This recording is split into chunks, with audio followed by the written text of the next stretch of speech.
Minister for Agriculture and Forests, Royal Government of Bhutan, and Chairman Global Tiger Forum, distinguished ministers from Tiger Range countries, Sri Prakash Javadekar, our Minister for Environment, Forest and Climate Change, other dignitaries on the dais, delegates from Tiger Range countries, ladies and gentlemen, I am pleased to welcome you all. The tiger has brought all of us together here.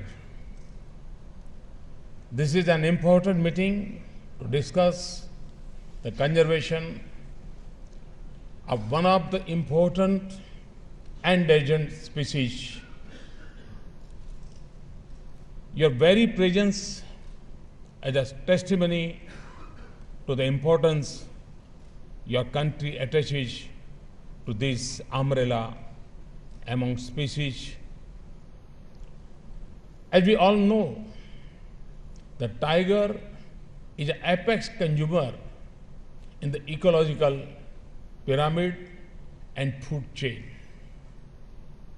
It requires a large amount of prey supported by good forests. Therefore, by protecting the tiger, we protect the entire ecosystem and the ecological services which are equally crucial for the well-being of human beings. In fact, the benefits from tiger conservation are enormous but intangible. We cannot quantify this in economic terms. Putting a price tag on a nature, I don't think it's a wise, and it's very difficult. Since Mother Nature has bestowed them for its own conservation, it becomes our bounden duty to conserve them. In India, the tiger is much more than just a wild animal. In our mythology, the mother goddess, who is embodiment of Mother Nature, is depicted sitting on a tiger. In fact, most of our gods and goddesses are associated with some animal, tree, or river. In fact, sometimes these animals are put on the same pedestal as gods and goddesses. No wonder the tiger is also our national animal. I'm sure other tiger range countries would have some cultural legacy associated with tigers. Friends, species belonging to the animal kingdom usually do not act to their disadvantage. However, human beings are an exception. Our compulsions and cravings, our needs and greed have led to shrinkage of natural habitat and destruction of ecosystems. Here I recall the famous words of Gautam Buddha, who said, "The forest is a peculiar organism of unlimited kindness. It offers protection to all beings, offering shade even to the X-man who destroys it." I appreciate the good efforts made by the tiger range countries in conserving tigers.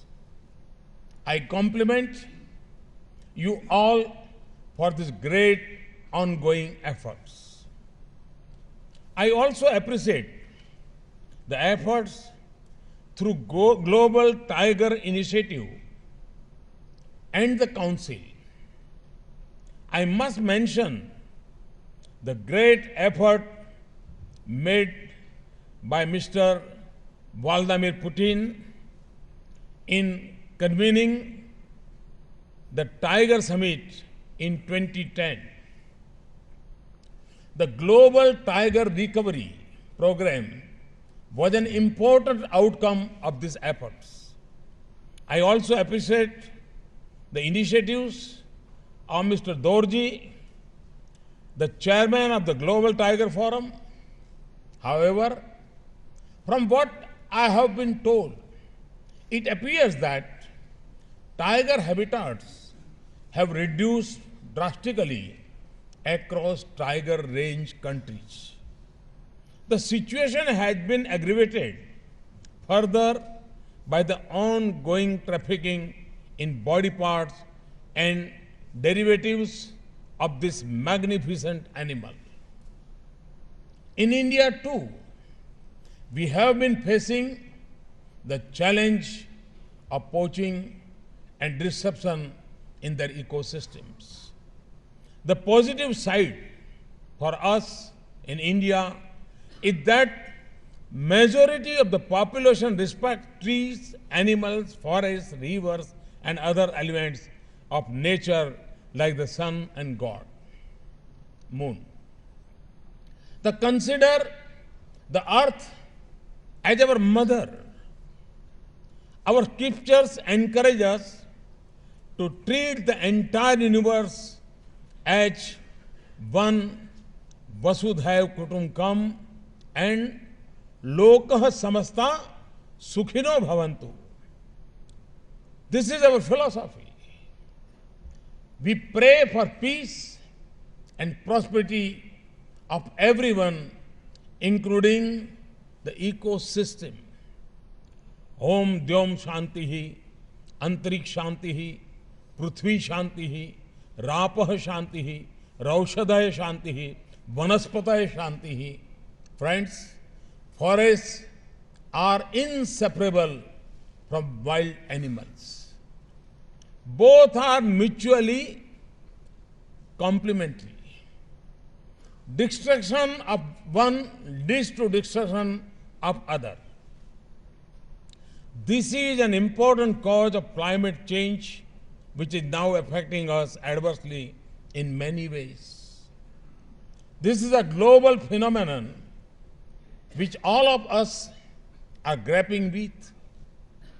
As a solution, we have committed to work towards country-specific mitigation strategies. In my view, for the tiger range countries, a viable tiger population undoubtedly symbolizes a mitigation strategy for climate change. This will create a huge carbon sink in the form of tiger-bearing forests. Thus, conservation of tiger will go a long way in ensuring a good future for ourselves and our coming generations. India has a long-standing and successful track record for protecting its tigers. We launched Project Tiger in 1973. Its coverage has increased considerably from the initial 9 tiger reserves to 49 at present. Tiger conservation is a collective responsibility of the Government of India and states. I also compliment our state governments for their efforts. But the efforts of government cannot succeed unless they are supported by the people. Our cultural legacy, which encourages compassion and coexistence, has played an important role in the success of Project Tiger.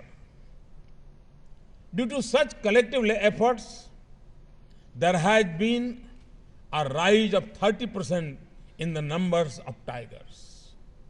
It has gone up from 1,706 in 2010 to 2,226 in 2014.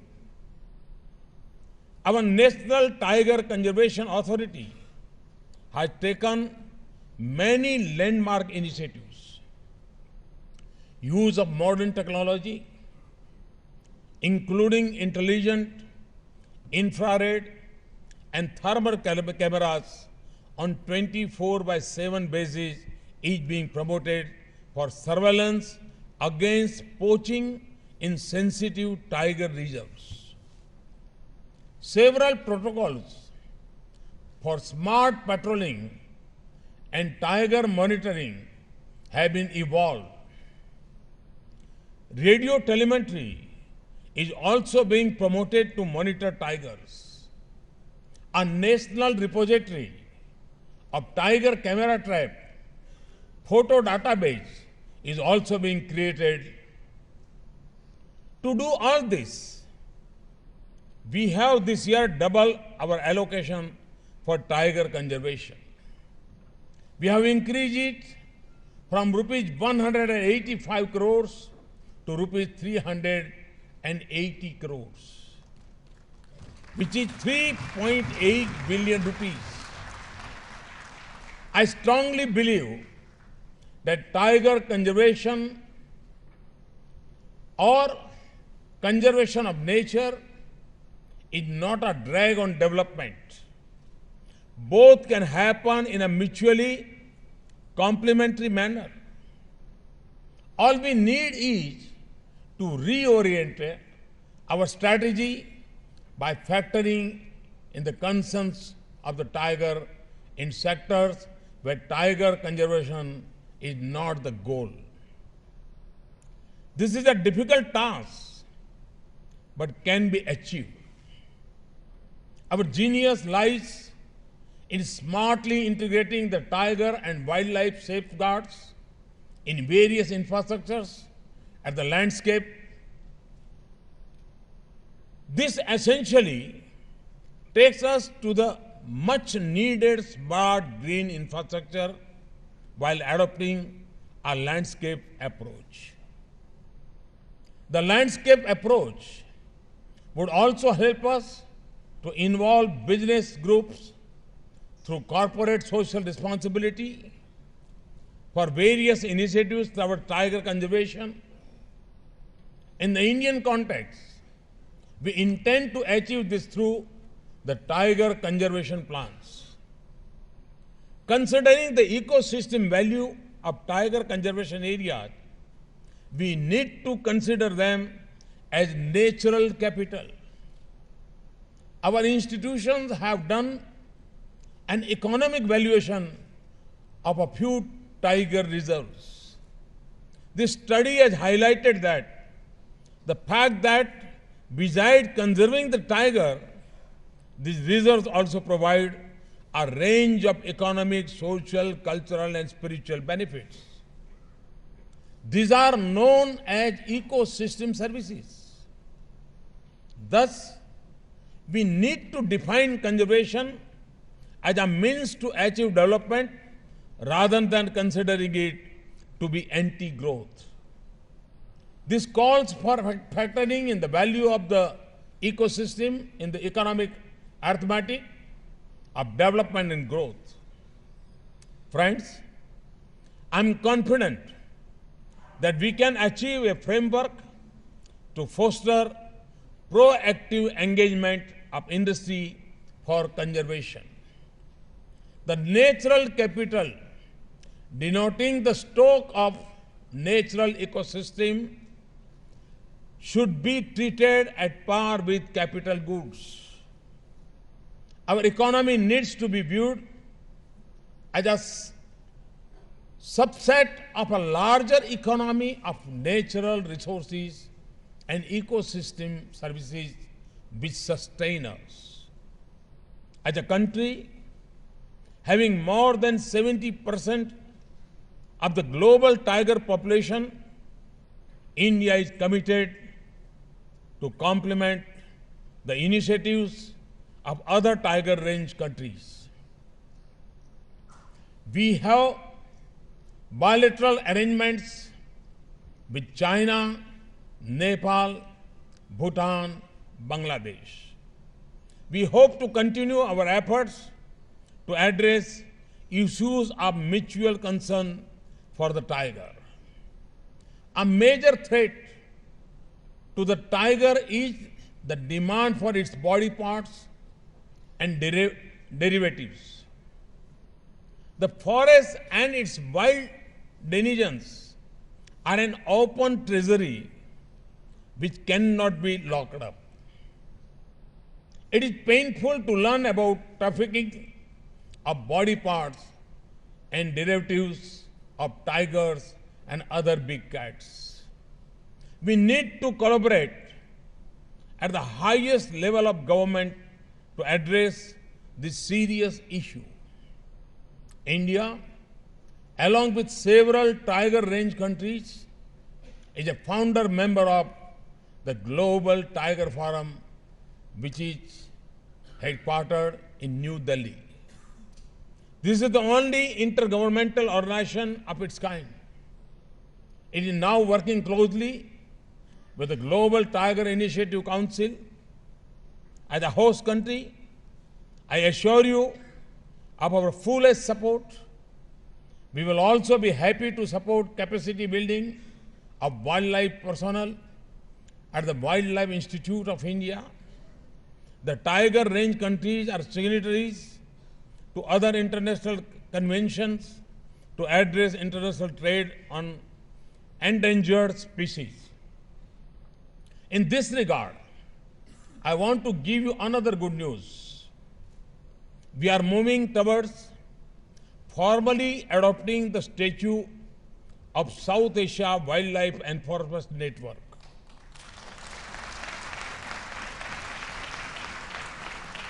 At the end, I would like to emphasize that conservation of tiger is not a choice. It is an imperative. I would also like to emphasize that regional cooperation is essential for combating wildlife crime. In this conference, let us resolve to work together to protect the tiger and his space. India is committed to engage with all tiger range countries for this purpose. I appreciate your presence and with this conference, all success. Thank you very much.